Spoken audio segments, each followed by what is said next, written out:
Carl was working on the 25th anniversary soundtrack. Now, when people saw the 20th anniversary soundtrack a few years ago, they thought, you know, we had explained, we had gone through almost every last production tape, even Alpio's little cassette tapes that he played in his car player. We had found almost every material that we thought imaginable for the restoration of the 20th anniversary soundtrack. Well, guess what?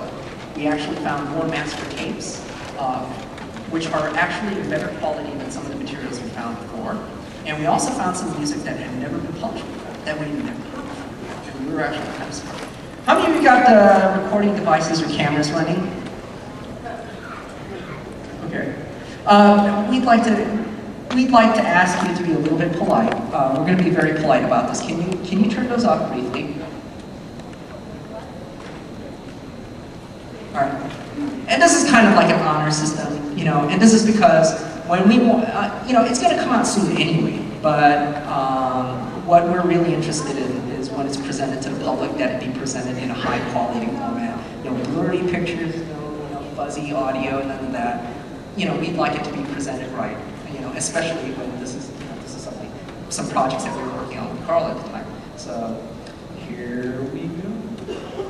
This might sound familiar, yet different. Okay, we had found sheet music from Alpio's files that identified that he had written 3 stanzas of We Will Win. And when we found the master recordings, they were only 2 stanzas long. And we had assumed that that was never recorded. Well, guess what? We were actually wrong. Alpio had actually recorded the 3rd stanza, and this was something that had never before been properly published in a CD, and that's what we're working on.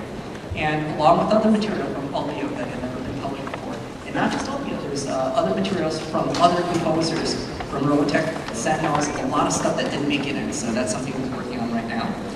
The other thing that Carl was up to, you'll see here, is the gentleman there is one of Carl's co-writers on ROBOTECH, and he's also the voice of Captain Global and General Leonard. After the death of some really important individuals on the team, such as Alpio Minucci's passing, and also the fact that Bob Barron had passed away earlier, Carl felt that it was really important to document the making of ROBOTECH, because as time passed, he felt that this was something that was very important, that was being lost in ages. And so this was a very personal project to Carl that he started. He started contacting many of the voice actors, the production crew, and lo and behold, during, at the early stages of this project, Carl had passed away. We had actually reached out, and we got some very important people that Carl had worked with before, such as Steve Kramer, his script editor.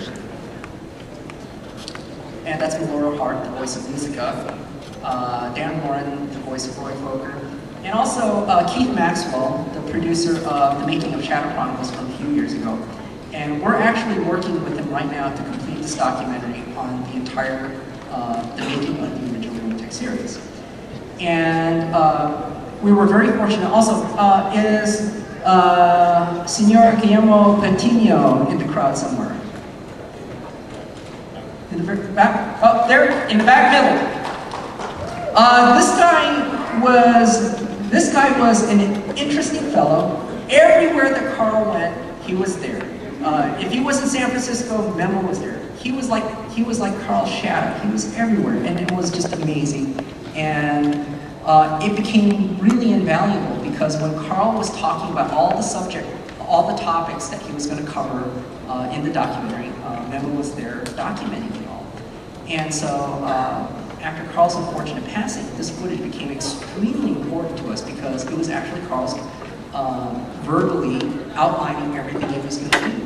And so if it wasn't for him back there, a lot of the work that we were going to put into it, this would have been lost. So I want everybody to give Memo back their hand. Thank you very much.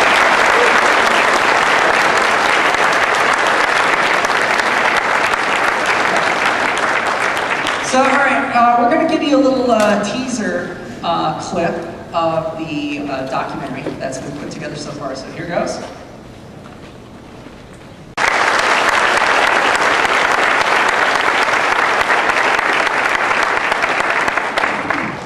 thank you very much. We're actually going to provide that clip to the folks at the ROBOTECH Expand Club. So if you visit the mezzanine in the back of the convention center, this is where like the pizza and sandwich stands are at the very back of the, halfway between the floors. They'll be there, set up there, so you can catch that starting tomorrow throughout the rest of the weekend. And also another project that Carl was heavily involved in was the history of anime. He was, there's actually an animation pavilion being set up at the California State Fair. It's actually open already. And Carl was working on a history of Japanese anime section of the pavilion. And upon learning of Carl's passing, the organizers of the State Fair decided to flip the focus of it to more on Carl and ROBOTECH. And so we've got this huge display that they built here with a giant SDF-1 and Alpha Fighter and so on, with the videos, documentaries on Carl and history of anime that Carl had outlined, all there at the California State Fair. So any of you from the Sacramento area, this is going to be going on through the beginning of August. And also it's going to become, after that, a traveling exhibit, where this exhibit will be traveling around the country through various state fairs from state to state. We'll have more information about which state fairs will be carrying this. So hopefully this will bring more of the legacy of Carl's work to folks around the United States. And so that is his legacy, 25 years of ROBOTECH. But one important piece of that legacy is, let's kind of narrow it down a little bit. There is a comic that came out before ROBOTECH here called Macross #1. It was a collector's item back then. I remember back then when the other ROBOTECH comics were going for maybe about $2 in the back issue, and this one would go for 20.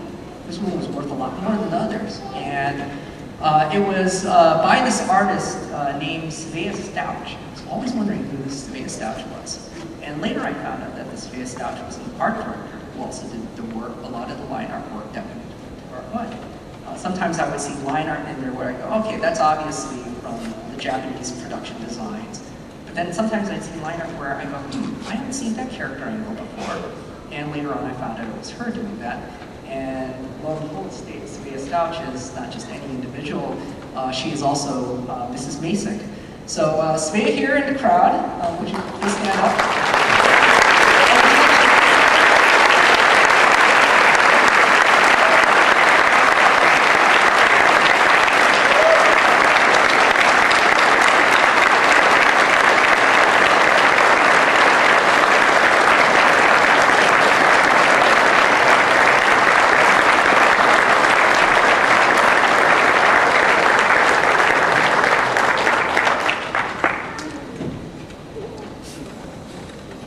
Before we open up to questions, I